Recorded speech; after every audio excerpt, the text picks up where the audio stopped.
persenjataan Amerika, ekonominya itu hasilnya didapatkan dari investasi ekonominya itu. Kekayaannya dari itu. Itu mereka katakan Benjamin Netanyahu pidato. Dari mana keuangan negara saya untuk membeli senjata?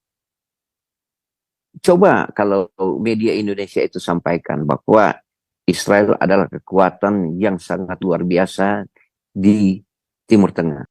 Negara kita tidak akan maju. Itu yang saya harapkan kepada Pak Prabowo.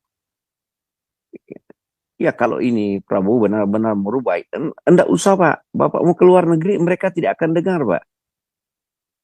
Kalaupun Bapak mau menggunakan media, ya menggunakan media mau mengatakan Bapak kita punya kemajuan di bidang ini Pak. Mereka tidak akan dengar Pak. Mereka tidak akan dengar gitu. Kecuali Bapak benar-benar ya, contohlah Bapak, mungkin ada perubahan signifikan ya Pak. Kalau Pak Prabowo berani ke Israel gitu, ketemu dengan Benjamin Netanyahu gitu.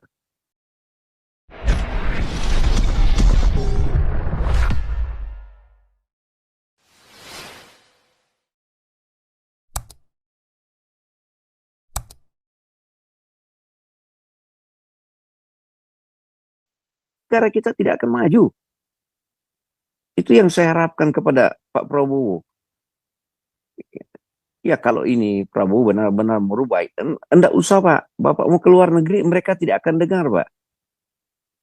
Kalaupun Bapak mau menggunakan media, ya menggunakan media mau mengatakan Bapak kita punya kemajuan di bidang ini Pak. Mereka tidak akan dengar Pak. Mereka tidak akan dengar gitu. Kecuali Bapak benar-benar ya, contohlah Bapak, mungkin ada perubahan signifikan ya Pak. Kalau Pak Prabowo berani ke Israel gitu, ketemu dengan Benjamin Netanyahu gitu, atau dengan pejabat Israel aja. Karena apa? Sama Pak. Bapak kerjasama dengan Inggris, Bapak kerjasama dengan Jerman, Bapak kerjasama dengan Belanda, Bapak kerjasama dengan Amerika. Mereka akan menjadi kepanjangan tangan daripada teknologi Israel. Sama lagi kan. Israel punya teknologi luar biasa di bidang pertanian lain sebagainya. Mereka akan pergunakan teknologi Israel ya diadopsi Amerika di apa nanti di sama. Nanti digunakan di Indonesia. Sama aja. Kan dunia sekarang begitu, Pak. Nah, sekarang kan sama Indonesia contoh. Indonesia punya nikel. Luar biasa. Ya. Cina beli nikel ke Indonesia. Tetapi Cina itu pinter. Dia jual lagi ke negara yang menjadi musuh kita gitu. Kan sederhana sekarang dunia, Pak. Bisnis kan sekarang sederhana, Pak. Bapak jual bahan baku dari Indonesia gitu. Jual ke negara yang Bapak bikin agreement kerjasama. Nanti barang itu dia jual ke Israel. Sama kan konteksnya begitu. Ini kita dibodohi. Oleh sebab itu saya cuma sampaikan ke Pak Prabowo. Ya pertama, benahi dulu sistem yang ada di negara kita. Baru Bapak keluar. Karena Bapak keluar kemana-mana nggak ada yang dengar Pak. Bapak ketemu Joe Biden, nggak ada Pak. Nggak ada perubahan signifikan. Jangan lagi membawa media bahwa ada setelah Bapak keluar.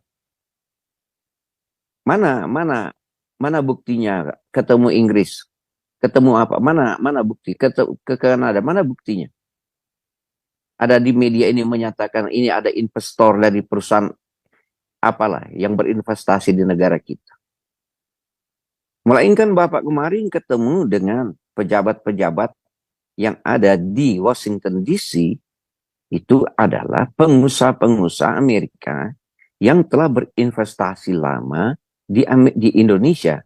Bapak mengundang lagi mereka. Sama kan, Morgannya itu yang dari Freeport.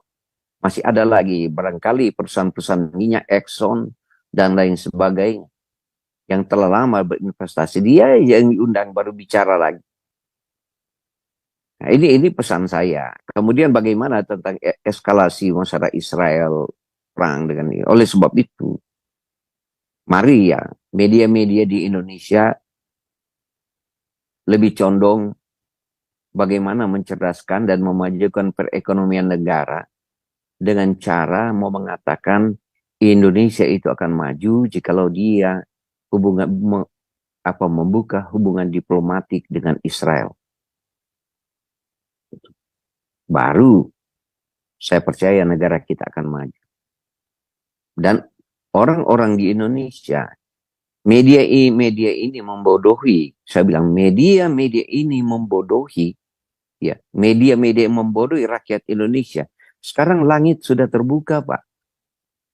Wartawan-wartawan itu, jurnalistik.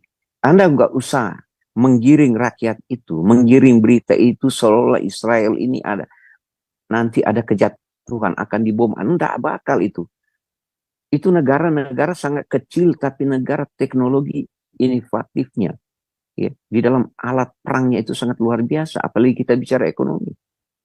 Tadi kemarin diuraikan oleh Pak Paul bahwa yang terbangun dana-dana daripada persenjataan Amerika, ekonominya itu hasilnya didapatkan dari investasi ekonominya itu. Kekayaannya dari itu. Itu mereka katakan Benjamin Netanyahu pidato. Dari mana keuangan negara saya untuk membeli senjata? Coba kalau media Indonesia itu sampaikan bahwa Israel adalah kekuatan yang sangat luar biasa di Timur Tengah. Dalam bidang apa aja gitu. Pertanian, teknologi ini. Baru media Indonesia menyampaikan bagaimana kemampuan pemerintah Indonesia kerjasama dengan dengan Israel. Maka negara kita akan maju. Tapi jangan dimuat kebencian-kebencian terus. Sebaliknya Anda menyampaikan di media itu menyampaikan seolah-olah negara kita maju dibayar oleh elit-elit negara kita gitu. Pemerintah negara kita. Semua kementerian, hari ini Menteri Perdagangan bidang yang Hasan itu, kita sudah tidak mengekspor beras nanti tahun depan. Ya. Itu seolah-olah mau mengatakan bahwa kita sudah bersuasembada beras gitu. Karena hasil kunjungan Prabowo ke luar negeri. Itu bahasa kamuflase itu, Pak. Bahasa kebohongan itu. Rakyat sudah tahu kejahatan negara gitu. Itu persoalannya. Saya senang mengkritik negara ini.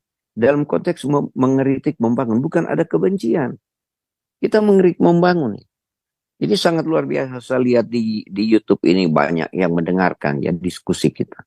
Oleh sebab itu, mari kita diskusi di tempat ini, kita giring rakyat Indonesia supaya cerdas.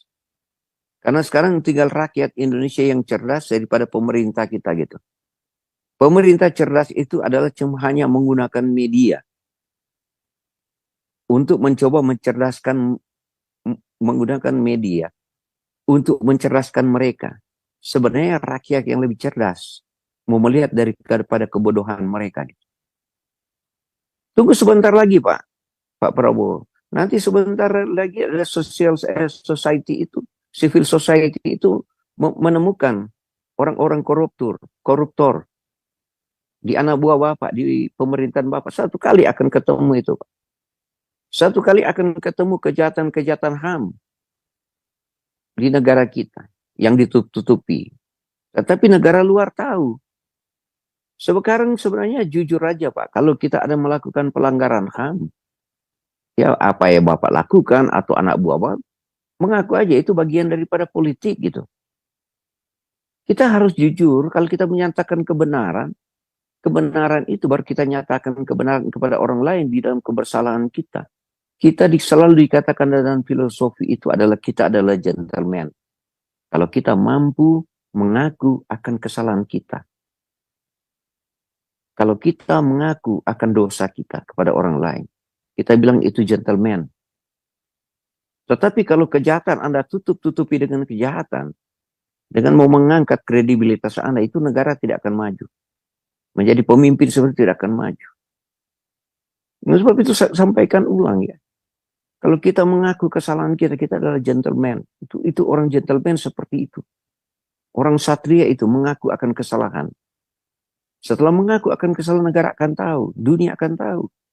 Melainkan dunia akan membantu. Tetapi kalau Bapak lagi tanam orang-orang jahat di dalam pemerintah Bapak gitu, bagaimana kita mau maju, Pak? Coba Pak, kalau Bapak, bukan Bapak karena mereka yang mendukung dulu Bapak ingin menjadi presiden, bukan, Bapak lihat rekam kejahatan mereka masa lalu. Apakah dia korupsi dan lain sebagainya. Karena ada teori, Pak. Orang jahat senang mengangkat orang jahat. Mereka tidak akan mengangkat orang baik. Karena kalau Anda mengangkat orang baik dan di atas jahat, ya, mereka tidak akan, si orang baik ini akan mau merubah Anda menjadi baik, tidak bisa. Anda harus mengangkat orang jahat karena Anda jahat gitu. Itu teori itu Pak. Dalam teori Mencius seperti itu. Ini yang saya ambil teori. Tidak mungkin orang jahat mengangkat orang baik. Saya taruhan kalau bisa jadi. Tetap orang jahat akan menangkap itu orang jahat. Karena teorinya terbalik. Kalau dia mencari orang yang terbaik, dia tidak akan jadi baik. Saya ingin merubah karakter dari Pak Prabowo. Artinya di sini dua pesan saya, merubah karakter Bapak ya. Jujur aja. Kalau Bapak melihat ada orang tidak baik di dalam sistem pemerintah Bapak langsung pakai metode apa aja, baru angkat ke dunia internasional. Bapak benar-benar sudah merubah sistem, mereformasi sistem pemerintah kita. Dunia akan dengar. Tapi kalau Bapak di luar mau merubah sistem reformasi, dunia tidak akan dengar. Harus dari dalam, baru bisa ada perubahan. Itu yang saya mau coba sampaikan kepada Pak Prabowo. Kalau negara ingin maju, Pak. Kalau negara ingin maju, Pak. Kedua, Pak,